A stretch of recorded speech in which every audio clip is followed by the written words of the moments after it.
sekarang saya berada di rumah dari keluarga Vina, begitu, almarhum Vina, dan kebetulan saya sudah bertemu dengan kakek dari Vina ya. Maaf, boleh namanya dengan Pasadullah. Pasadullah, ya. Baik. Boleh kita ngobrol-ngobrol sedikit ini ya.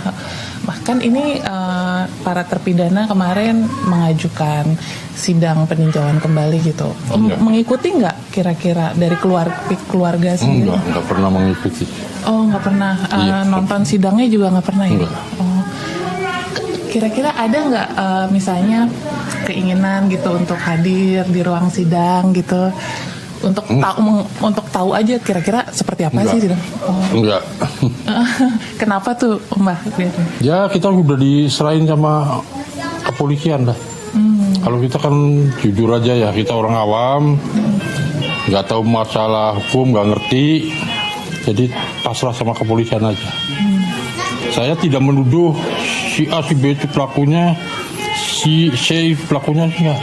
Kenapa? Karena saya tidak tahu bentuk orangnya kayak apa, macam apa, nggak tahu. Cuma saya mengikuti dari berita aja, dari awal tuh begitu. Jadi masalah sidang saya nggak pernah ngikuti, terus pelakunya siapa-siapa ya saya nggak ngerti. Itu aja. Yang saya inginkan sih ya, karena sesuai dengan kesurupan waktu si Linda, bahwa si pelakunya ngomongnya si Egi, ya cuma ngertinya itu aja Bapak mah. Jadi ngertinya yang saya pikirkan tuh pelaku utama itu si Egi itu. Kalau ini sih nggak begitu percaya, dari awal juga nggak begitu percaya sih. Oh, justru Mbah tuh sebenarnya dari awal pas para terpidana ini ditangkap, justru Mbah juga sebenarnya dari keluarga tuh masih pada ragu ya. Ragu. Emang ini pelakunya gitu? Betul. Masih ragu. Jadi belum percaya. Ya belum percayanya secepat itu. Terus ya namanya juga pelaku, kalau memang dia melakukan pembunuhan. Kemarin melakukan pembunuhan, tapi kok pagi harinya, besoknya istilahnya kan, kok datang ke tempat itu lagi. Jadi agak kejanggalan tuh. Rata-rata kalau udah melakukan begitu ya udah kabur lah, kemana-mana udah. Tapi pernah nggak kegelisahan itu tadi ya yang disampaikan sama Mbah tadi, sempat disampaikan nggak ke pihak kepolisian yang nangkep gitu kan? Biasanya dari pihak keluarga juga suka dipanggilkan untuk memberikan kesaksian. Ada nggak keraguan-raguan itu sempat disampaikan nggak ke pihak kepolisian? Enggak. Kenapa tuh Mbah? Enggak, ya habisnya Bapak kurang paham sih. Jadi Bapak sih percaya aja begitu ada penangkapan, oh itu pelakunya udah ditangkap katanya, udah kena. Ya percaya aja Bapak mah. Tuh. Karena kan yang tahu kan kepolisian. Kalau Bapak kan nggak ngerti. Karena prosesnya waktu itu diserahkan ke polisi. Cuma tuh dipikir sama kita tuh, ya agak janggal sedikit. Ya janggalnya tuh, kok cepet banget tangkapnya tuh. Nah itu waktu itu ceritanya gimana Mbak bisa? Maksudnya pas lagi itu kan semua berawal dari kesurupan, benar nggak? Waktu itu dari keluarga sendiri memang melihat langsung pas Linda kesurupan itu atau gimana tuh? Melihat langsung. Oh memang melihat langsung ya pas Linda kesurupan itu memang ada Mbah juga. Jadi, siapa aja Mbak waktu itu di situ yang lihat langsung? Yang lihat itu Mariana sama bapaknya. Pertama kesurupan. Nah itu yang awal-awal kesurupan itu. Bapak juga sebagai kakeknya itu yakin. Karena yakinnya apa? Suaranya persis, segala-gala omongannya itu persis. Nggak ada perbedaan. Tuh, tapi kalau yang kesini ya kesurupan lagi itu nggak percaya. Agak aneh ya, bisa kesurupan berkali-kali gitu maksudnya ya.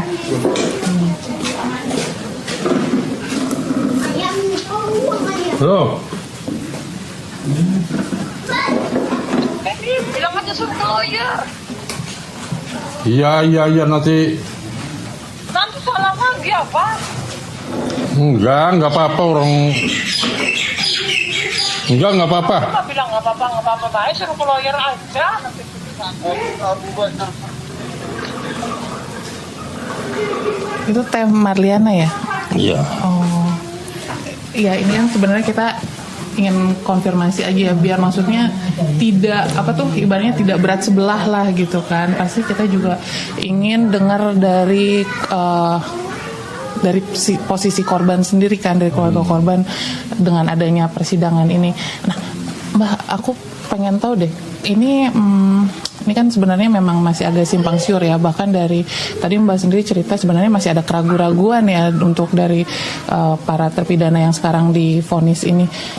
Kalau misalnya nih Mbak, ternyata terungkap fakta baru itu bahwa sebenarnya memang kecelakaan tunggal.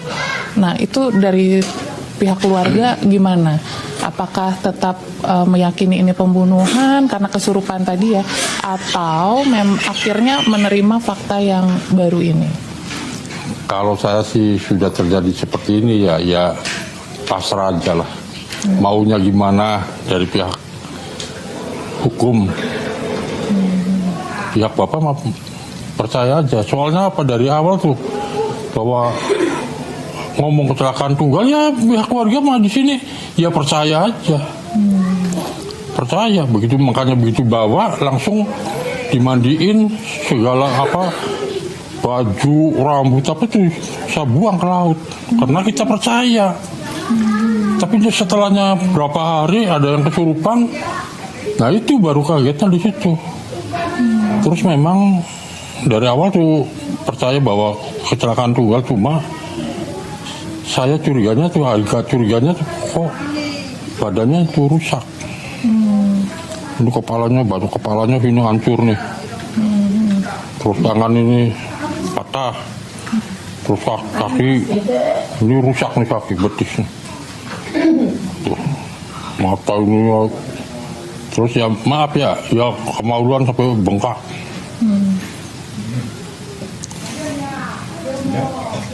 Tapi cuma itu motor tuh nggak apa-apa. Ngomong kecelakaan tunggal, Bapak kan kesana waktu berapa harinya tuh kesana ke Talun, melihat HP masih utuh. Kalau memang kecelakaan tunggal dibawa jemping atau gimana kan setidaknya motor tuh rusak lah, pecah. Itu nggak, masih utuh motor. Tuh sedikit kecurigaan di situ. Tapi semakin kesini kan ya namanya juga hukum ya, pengacara kan macam-macam. Jadi pihak keluarga sih ya pasrah aja lah. Soalnya apa? Soalnya cucu saya udah meninggal, nggak mungkin akan kembali hidup lagi. Jadi gimana baiknya polisi aja lah, pasrah. Udah pasrah, diserahkan sama semua, sama pengacara yang nanganin kan pengacara, makanya ada apa. Cuma ini aja, Bapak nih yang terima Ade nih ya inisiatif saya sendiri lah. Itu sebetulnya sih suruh ke lawyer, ke pengacara karena ada yang tanggung jawab itu. Tapi saya yakin ya saya nggak apa-apa lah, karena saya ngomong apa adanya sih ya. Nggak mau karena gini macam-macam, enggak. Apa mah pasrah aja.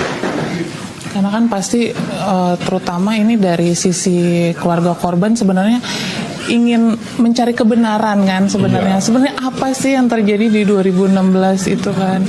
Dan memang sekarang kan informasi masih simpang siur. Bahkan tadi juga ada keraguan-raguan ya, kok tiba-tiba secepat itu ditangkap dan bahkan DPO ini. Awal pertama kejadian, saksi pun nggak ada yang berani muncul.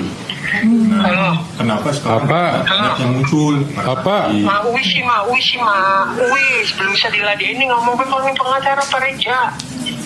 Iya, aduh. Uis, Mak. Dari orang tua sama kakaknya yang lagi di sana juga bilangnya lawyer aja. Ternyata yang nangani dia sih. Takut kalau pihak sini salah bicara. Sebenarnya sih masalahnya sih itu, masalahnya takut salah bicara, nantinya ke bawah-bawah atau dipanggil atau gimana. Orang-orang yang udah memojokkan keluarga sini.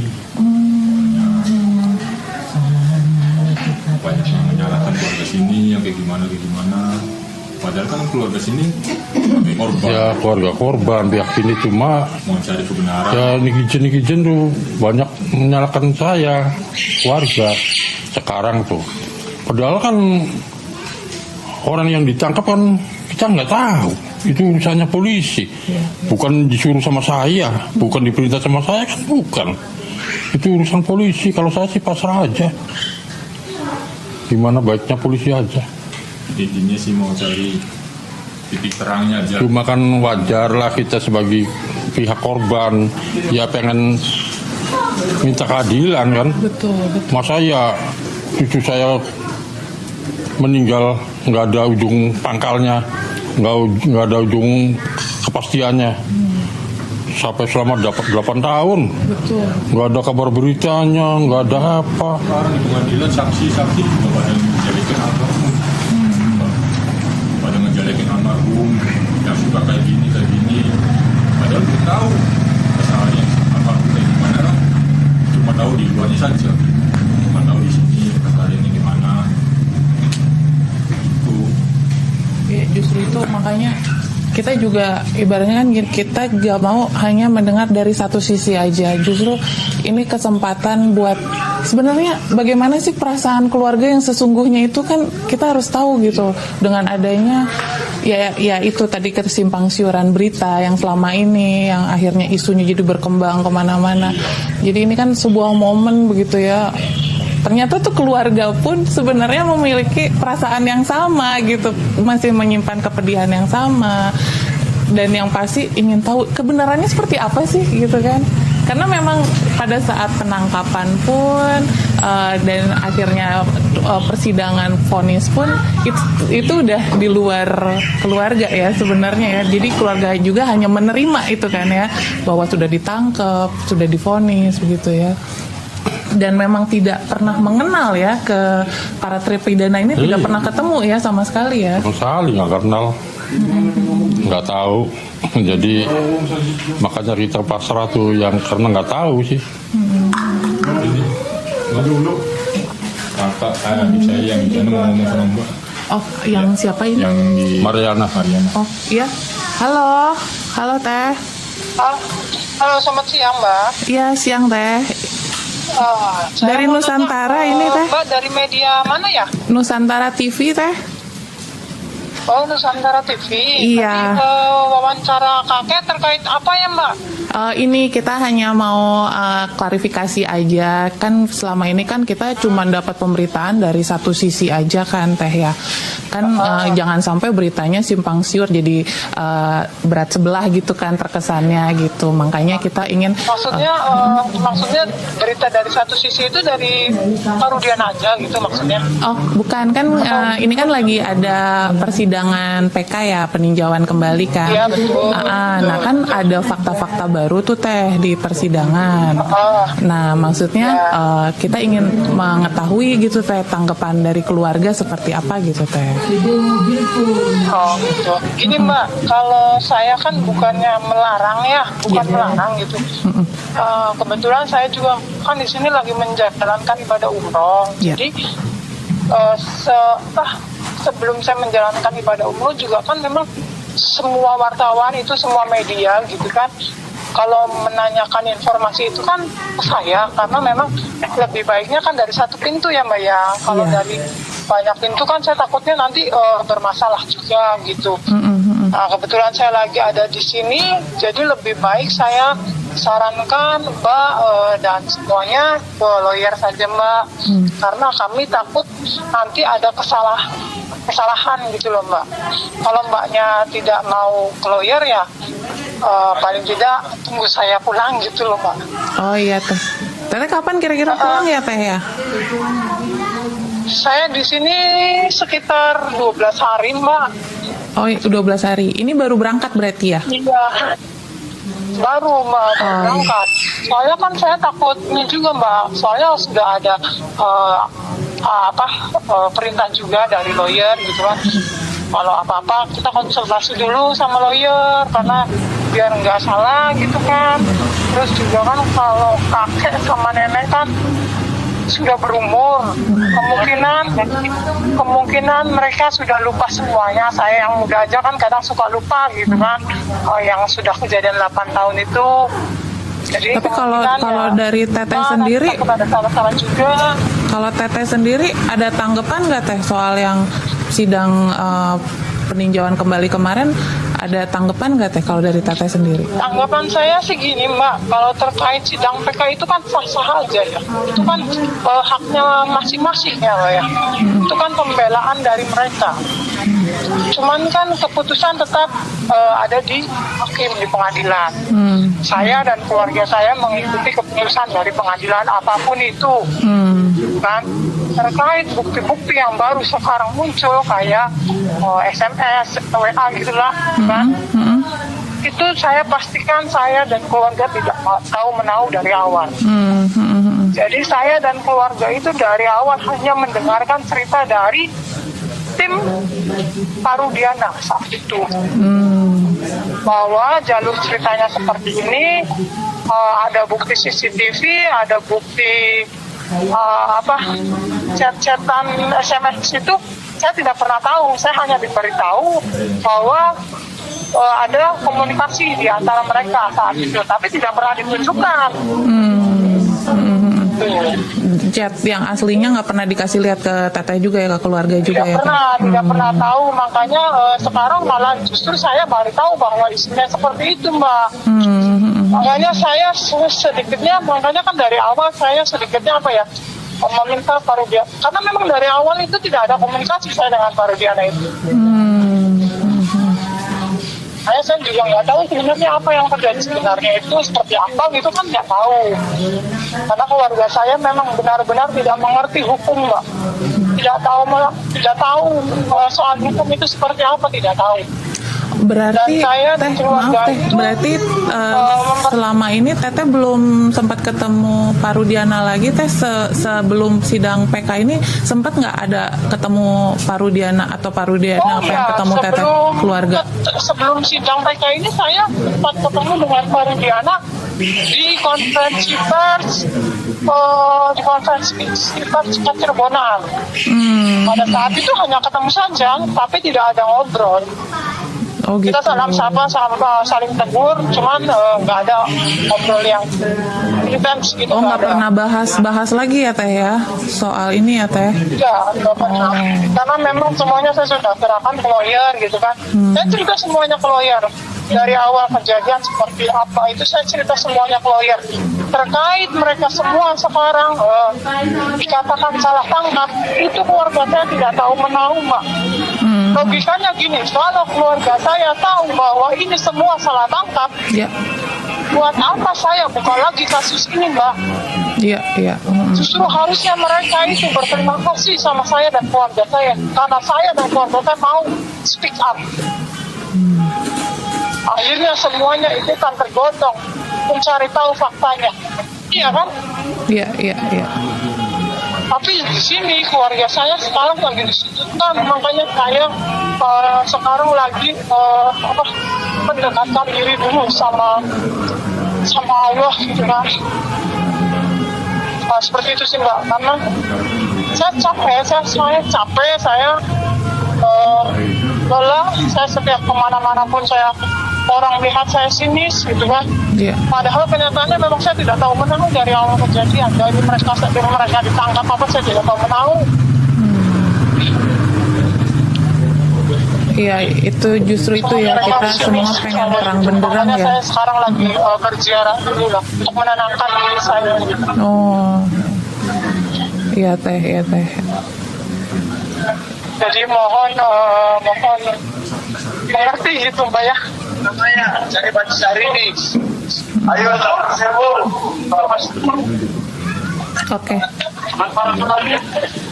Oke Teh. Selamat umroh teh ya. Tenangin diri dulu di sana. Ada itu Mbak keinginan saya gitu kan. Tolong mohon dimengerti ya Mbak ya. Berarti kan intinya harapan Teteh sama keluarga intinya adalah mengetahui yang sebenar-benarnya gitu kan yang terjadi sama almarhum begitu ya Teh ya? Iya, makanya kan sekarang saya kaget gitu dengan hasil ekstraksi HP yang sekarang sudah dimunculkan gitu. Iya. Karena memang dari awal itu saya tidak pernah tahu isi HP-nya adik saya itu seperti apa. Saya tidak pernah tahu, tidak pernah diperlihatkan, Mbak. Makanya sampai selesainya persidangan itu saya selalu meminta HP adik saya mana gitu loh. Kenapa tidak dikembalikan? Sampai sekarang, sampai detik ini, sampai hari ini saya dan keluarga tidak menerima HP itu. Oh, berarti keluarga juga sebenarnya sudah meminta ya semua barang-barang bukti yang menyangkut almarhum sudah lama meminta, tapi memang tidak pernah dikembalikan lagi ke pihak keluarga gitu ya Teh ya?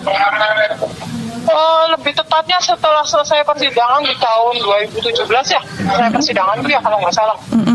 Nah itu selesai persidangan itu saya dan keluarga tidak pernah dikembalikan HP itu kepada saya dan keluarga. Oh, dikasih tahu nggak Teh posisi handphone semua barang-barangnya milik almarhum dikasih tahu nggak Teh di mana gitu? Waktu itu dikasih tahu kita harus ngambil di Bandung saat itu. Tapi waktu mau ambil pun nggak dikasih izin juga Teh ya? Tetap nggak dikasih ya barangnya ya? Bukan nggak dikasih izin sih Pak.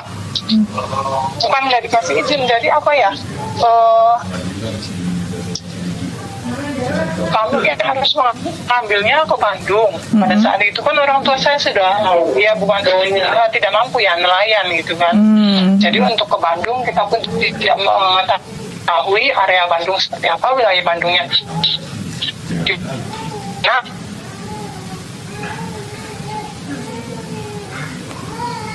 halo Teh. Halo. Nggak bisa meletak. Iya, sinyal kayaknya terlalu jauh ini ya. Halo, ya, gimana Teh? Jadi sempat ke Bandung? iya jadi Belum sempat ke Bandung sama sekali berarti ya? Sempat sana. Oh sempat ya? Makan berarti. Kalian.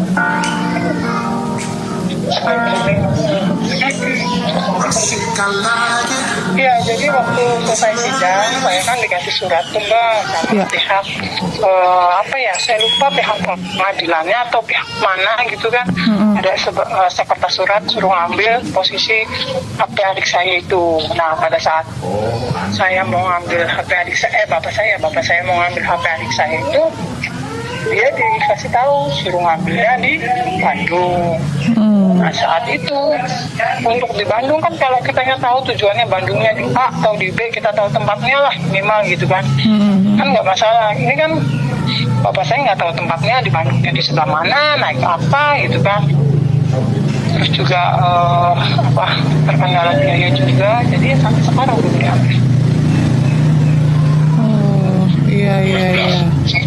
Makanya sampai sekarang ini ya belum sempat minta lagi ya. Kenapa? Ya.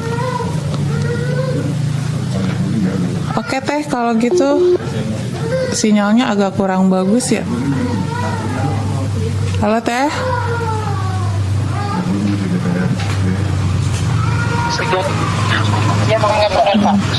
Halo Teh, sinyalnya kayaknya udah mulai ini ya Teh ya, hilang-hilangan. Iya.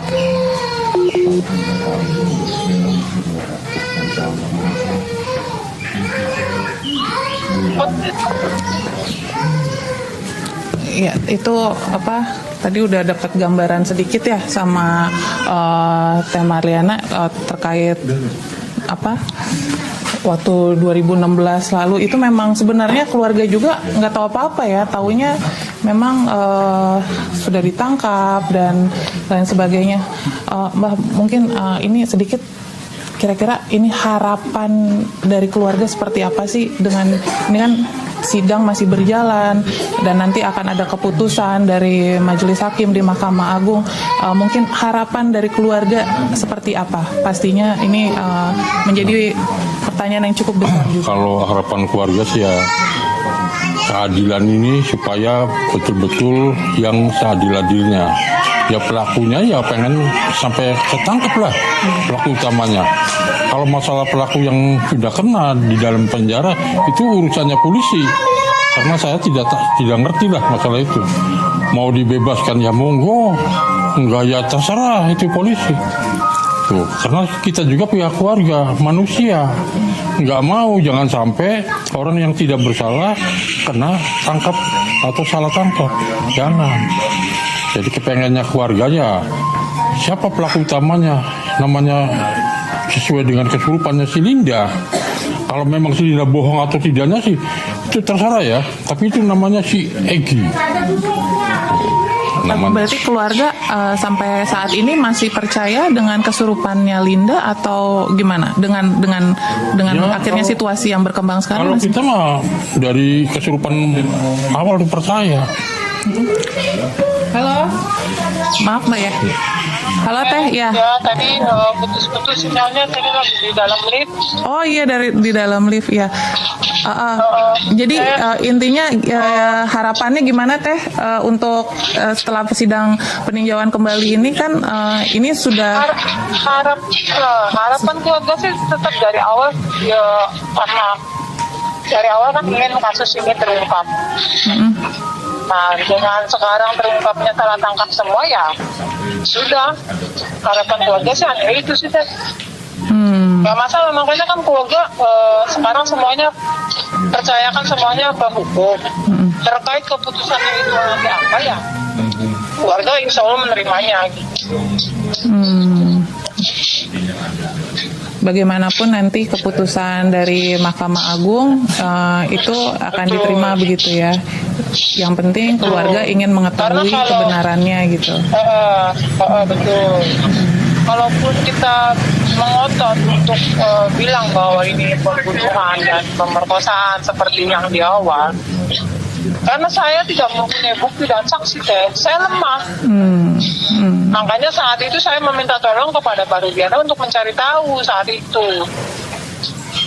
Kan, cuman sekarang saya kalaupun ingin seperti dulu mencari tahu lagi siapa pembunuhnya, saya sedikit trauma Teh. Traumanya karena takut nanti ada salah tangkap lagi, keluarga saya lagi yang disalahkan gitu.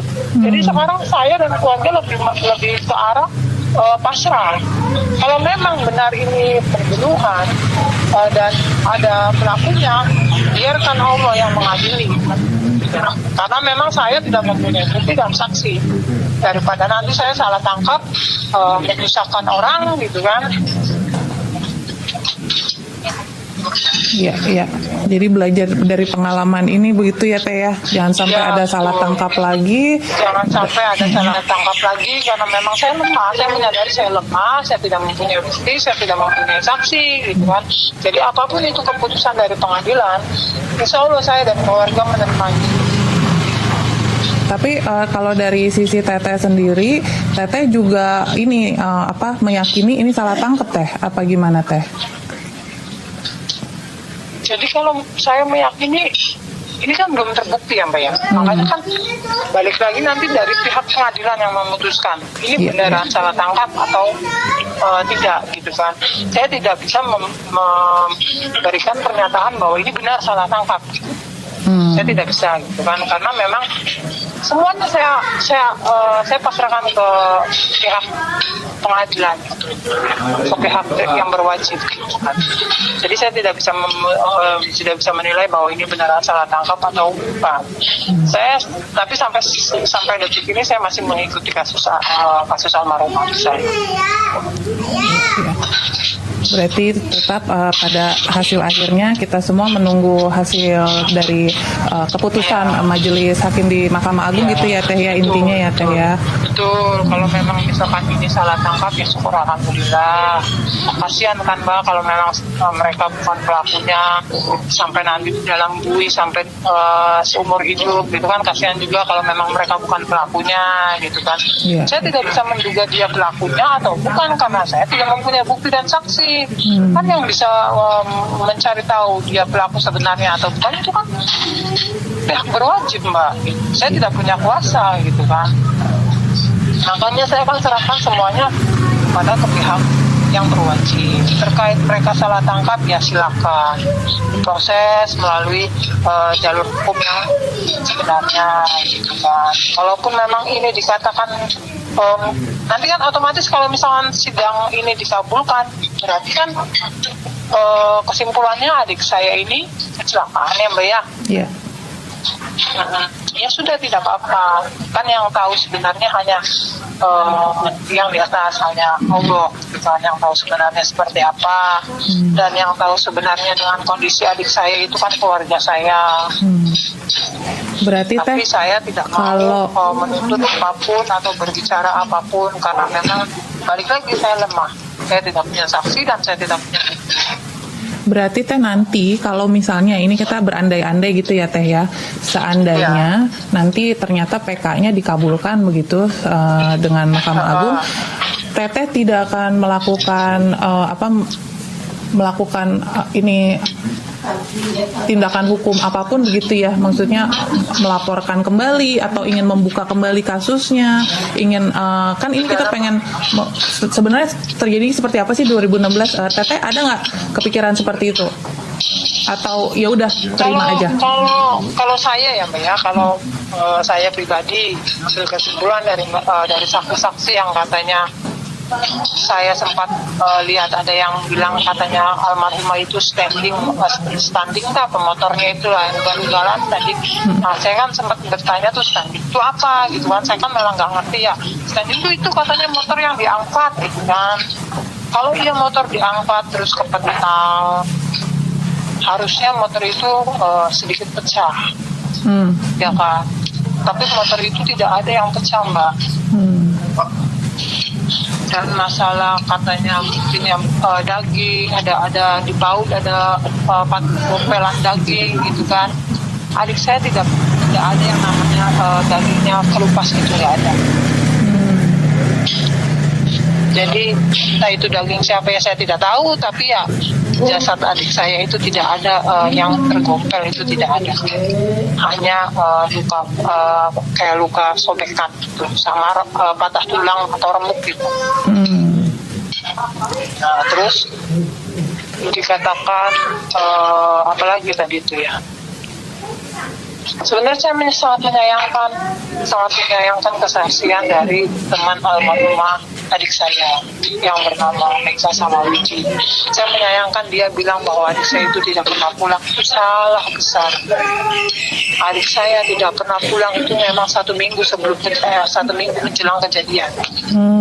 Pada saat kejadian memang 1 minggu itu dia menginap di rumah temannya. Tapi tuduhan netizen itu salah besar. Netizen bilang bahwa keluarga saya itu tidak peduli dengan adik saya, tidak mencari adik saya atau tidak berusaha untuk adik saya pulang, itu salah besar.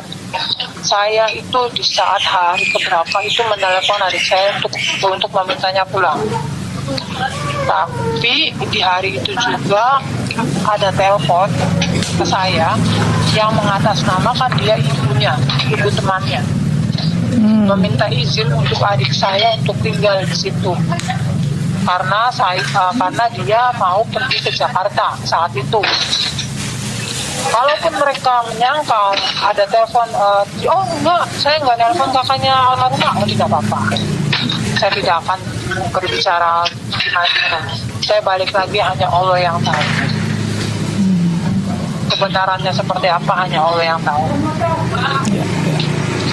Nah itu dia makanya pentingnya kita klarifikasi di sini kan. Jadi kita tahu dari sisi keluarga juga ternyata ada cerita seperti itu ya sebenarnya ya Teh ya. Oke. Jadi memang kan sekarang netizen netizen itu menggorengnya sangat-sangat parah kalau kata saya. Dibilang saya pelakunya lah, saya sendiri yang membunuh adik saya. Itu kan gila Mbak. Makanya saya udah nggak mau berbicara di media, untuk muncul di media, karena saya udah capek meladeni netizen yang menggoreng demi mendapatkan uang, tega sampai menunggu saya seperti itu. Jadi kalau orang mau mencari tahu atau mau tahu yang sebenarnya seperti apa dari awal seperti apa, silakan datang kepada saya, silakan saya akan menceritakan semuanya, tapi tidak untuk di-up di media karena saya sudah capek digoreng sama netizen. Iya. Berarti ini sekaligus menjawab kenapa selama ini kan yang ditanyakan oleh publik itu kan kenapa keluarga Vina kok tidak mau muncul lagi nih di media. Nah ini berarti kan sekaligus menjawab begitu ya. Ada kekhawatiran seperti itu ya dari keluarga almarhum begitu ya. Oke, siap. Betul. Masalahnya gini Mbak, saya bukan dari awal bukannya saya tidak mau mengajukan kasus ya. Cuman saya lihat sampai akhir-akhir ini kan netizen semakin parah nih menggorengnya. Saya melihat saya ini berpikir saya punya anak loh Mbak. Saya punya anak yang sekolah, punya teman-teman yang sudah kenal juga dengan siapa ibunya anak saya itu. Gitu. Saya nggak mau nanti anak saya ikutan kena imbasnya gitu. Oh ini ibu kamu kayak gini nih. Oh iya ibu kamu kayak gini nih. Kan saya nggak mau Mbak. Makanya saya sekarang lebih tutup diri. Bukan berarti saya tidak mau menanggapi siapapun. Silahkan datang. Saya ladenin. Kalau mereka mau tanya saya ladenin. Tapi tidak untuk di-up. Sampai akhirnya kan beritanya saya di penjara. Tidak pernah saya ngomongnya. Di penjara di mana saya? Pada tanggal berapa? Jam berapa saya ditangkap? Tidak ada saya tertangkap sama polisi. Jadi saya sangat menyayangkan netizen. Karena mereka kesal mungkin, karena mereka nggak terima mungkin. Ini nih salah tangkap nih. Dan ini nih. Saya yang memberitahu kepada polisi, Pak, tuh si A tuh Pak, orangnya tuh Pak yang membunuh. Pak, tuh si B, orangnya yang seperti itu. Justru saya saja cari tahu siapa pelakunya pada saat itu, Pak. Iya. Ya ini sekaligus mengklarifikasi semua ya tentang spekulasi yang selama ini beredar begitu ya di publik dan juga netizen. Ya, saya hanya bisa bilang sama Mbak seperti itu. Dan tolong banget sangat Mbak, jangan menanyakan sesuatu kepada nenek dan kakek saya karena mereka baru pulang dari rumah sakit juga. Saya takut jiwanya terganggu lagi, mentalnya terganggu lagi Pak. Saya mohon pengertiannya sekali. Ya. Boleh Teh, nanti kita yang penting kan kita udah dapat ini ya klarifikasi juga dari Teteh. Terima kasih ini informasinya. Iya. Sudah. Nah, Teteh ya saya ucapin ini ya selamat umroh aja Teh. Semoga lancar-lancar semuanya. Makasih ya Mbak ya. Iya, terima kasih Teh. Aman-aman di sana. Selamat siang. Tadi udah ini ya Mbak ya, udah ngobrol sama Teh Mariana, sudah klarifikasi juga dan keluarga juga akhirnya nantinya keputusan di Mahkamah Agung pun menerima semua keputusan begitu Mbak. Apa ada pendapat lain yang mau disampaikan mungkin? Ya sama aja. Ya pokoknya sama aja, pihak keluarga sih tergantung keputusan Mahkamah Agung aja lah. Kalau maunya apa seperti ini ya nurut aja saya sih. Enggak dibikin susah enggak.